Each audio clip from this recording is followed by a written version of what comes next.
23일 월요일 폭풍전의 준비.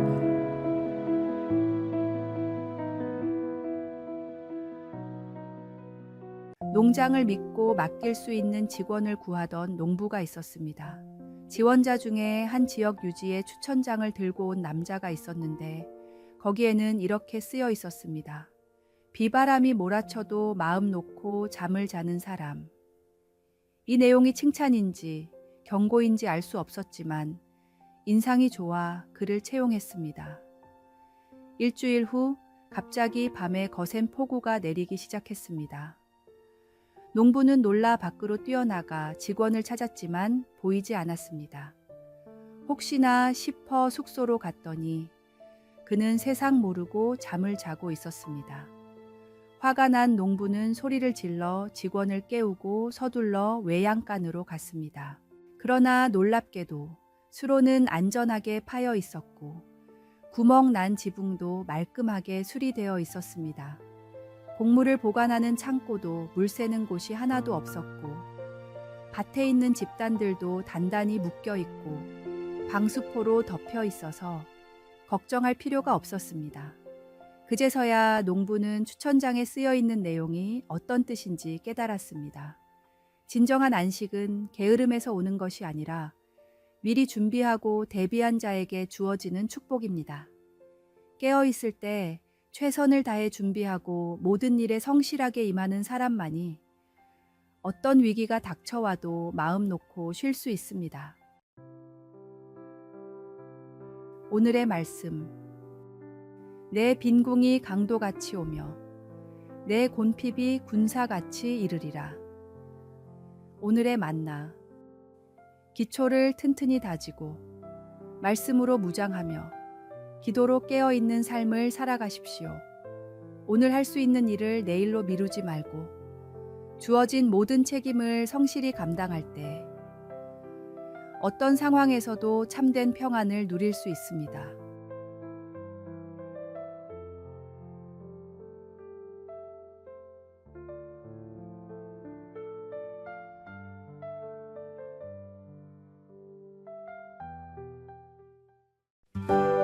(6월 24일) 화요일. 인생의 터널을 지나는 법. 고속도로를 다니다 긴 터널을 만날 때는 3가지 규칙을 지켜야 합니다. 첫째, 창문을 닫아야 합니다. 둘째, 라이트를 켜야 합니다. 셋째, 추월을 하거나 갓길로 가면 안 됩니다.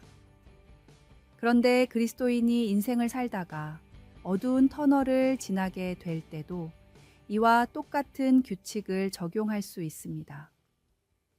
첫째, 세상을 향한 창을 닫고 하나님께만 마음을 집중해야 합니다.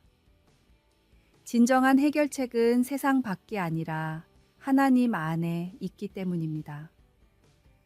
시련의 시간에 세상 사람들의 목소리에 마음을 빼앗기지 말고 오직 주님의 음성에만 귀를 기울여야 합니다. 둘째, 말씀으로 어두운 길을 비추일 등불을 켜야 합니다. 시편 기자는 주의 말씀은 내 발의 등이요 내 길의 빛이니이다 라고 고백했습니다. 인생의 어둠 속에서 우리를 인도해 줄 수 있는 것은 오직 하나님의 말씀뿐입니다. 셋째, 다른 길로 빠지지 말고 하나님이 주신 사명, 내 안에 굳건한 비전을 향해서만 직진해야 합니다. 시련 속에서 지름길을 찾거나 원칙을 벗어나는 유혹이 있지만 그것은 더 큰 위험으로 이어질 수 있습니다. 인생이 아무리 어둡고 힘들어도 말씀을 벗어나지 않고 주님만 바라보며 푸른 하늘이 나타날 때까지 인내하는 것이 중요합니다. 오늘의 말씀. 인내를 온전히 이루라. 이는 너희로 온전하고 구비하여 조금도 부족함이 없게 하려 함이라. 오늘의 만나. 모든 터널에는 반드시 끝이 있고 그 끝에는 더 밝은 햇살이 기다리고 있습니다. 인내로 터널을 지나면 더 강한 신앙과 성숙한 인격이 당신을 기다리고 있을 것입니다.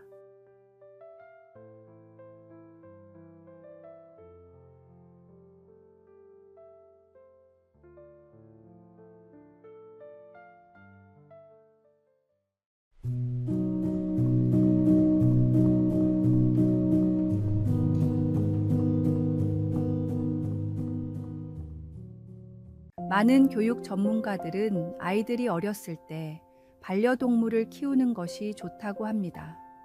물론 동물과 교감하면서 얻는 정서적인 안정감도 있지만 가장 큰 이유는 죽음과 이별에 대한 생각을 해볼 수 있는 기회가 생기기 때문입니다. 한 저명한 작가는 아이와 잠시 헤어질 때 손을 흔들고 이별의 인사말을 전하는 것은 이별에 대한 능력을 키우는 데 도움이 됩니다. 어렸을 땐 잘 몰라도 커서 겪는 이별의 상황에서는 분명히 큰 도움이 됩니다. 라고 말했습니다. 이별을 경험하고 받아들이는 법을 배우는 것은 인생의 중요한 과제입니다. 그러나 그리스도인에게 죽음과 이별은 세상 사람들과는 다른 의미를 갖습니다. 예수님을 믿는 우리에게 죽음은 끝이 아니라 새로운 시작이며 이별은 영원한 이별이 아닌 언젠가의 재회를 약속하는 잠시의 헤어짐입니다. 정말 사랑하는 사람들과 영원히 함께하기 위해서는 함께 예수님을 믿는 방법밖에 없습니다. 이것이 우리가 전도에 힘써야 하는 가장 근본적인 이유입니다. 죽음이 끝이 아니라 영원한 생명의 시작임을 알고 사랑하는 이들과 함께 그 영혼을 준비하는 마음으로 전도에 더 열심을 다하십시오. 오늘의 말씀. 이 썩을 것이 썩지 아니함을 입고 이 죽을 것이 죽지 아니함을 입을 때에는 사망을 삼키고 이기리라고 기록된 말씀이 이루어지리라. 오늘의 만나. 사랑하는 이들에게 복음을 전하는 일에 주저하지 마십시오. 주님 안에서 우리는 이미 영원한 생명을 얻었습니다.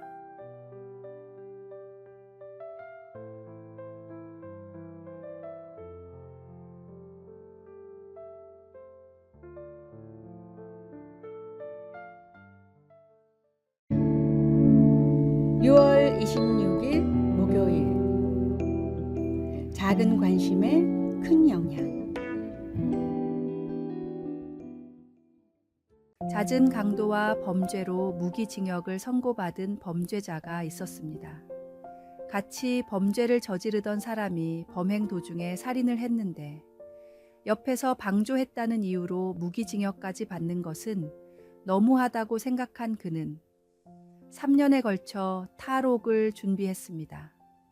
그는 너무나 치밀하게 준비하여 결국 탈옥에 성공했습니다. 온 경찰력을 동원하고 나중에는 군대까지 동원했지만 그를 체포하는 데 2년이 넘게 걸렸습니다. 다시 감옥에 들어간 그는 일기를 쓰기 시작했는데 그 중에는 다음과 같은 글이 있었습니다. 나를 잡기 위해 경찰에, 심지어 군대까지 동원됐는데 나 같은 사람을 만들지 않는 더 좋은 방법이 있다. 내가 초등학교 때 단 한 번이라도 선생님에게 칭찬을 받았으면 이렇게 되지는 않았을 것이다. 5학년 때 돈이 없어 학교에 그냥 갔는데 선생님이 너 돈도 없는 녀석이 뭐하러 학교에 왔어? 라고 하는 순간 내 안에 악마가 생기는 걸 느꼈다. 이 일기는 작은 말 한마디, 사소한 행동 하나가 한 사람의 인생에 얼마나 큰 영향을 미칠 수 있는지 보여줍니다. 어쩌면 일상에서의 작은 배려와 관심, 그리고 적극적인 사랑의 실천이 세상을 말씀대로 바꾸는 진짜 필요한 일일지도 모릅니다. 한 사람 한 사람에게 진심 어린 관심과 사랑을 베푸는 것은 단순한 선행을 넘어 그리스도의 사랑을 실천하는 일입니다. 오늘의 말씀. 형제를 사랑하여 서로 우애하고 존경하기를 서로 먼저 하며. 오늘의 만나. 하나님의 사랑으로 세상을 변화시키는 일은 거창한 계획이 아닌 일상의 작은 실천에서 시작됩니다.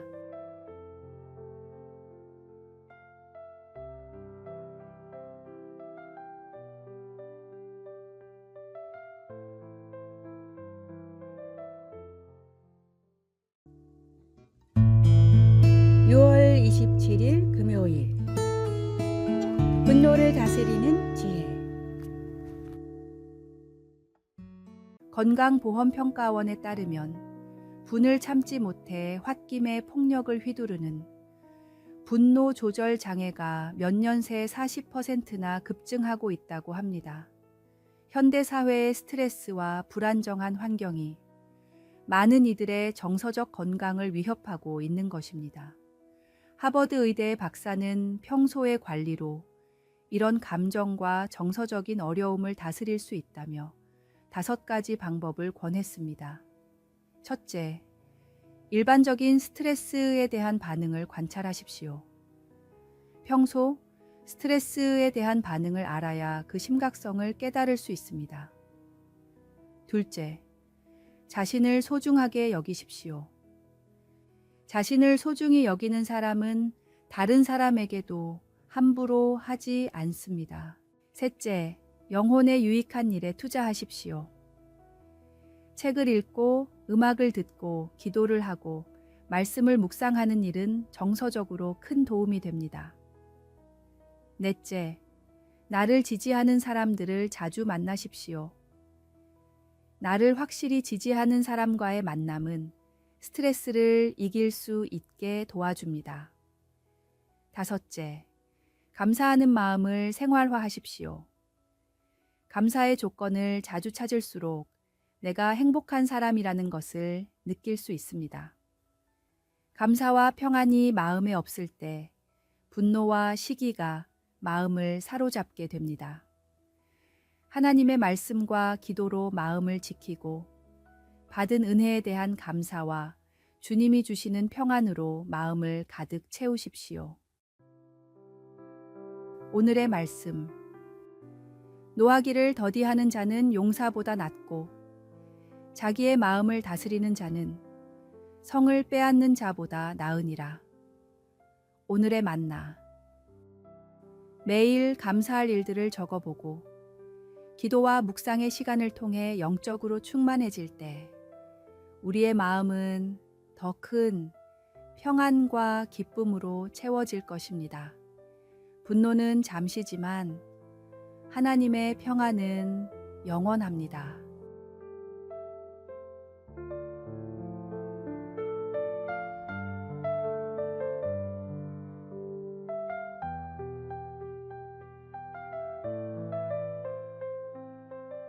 아래의 빨간색 글자 구독을 누르시어 더 많은 전도의 열매를 맺으시기를 기도합니다.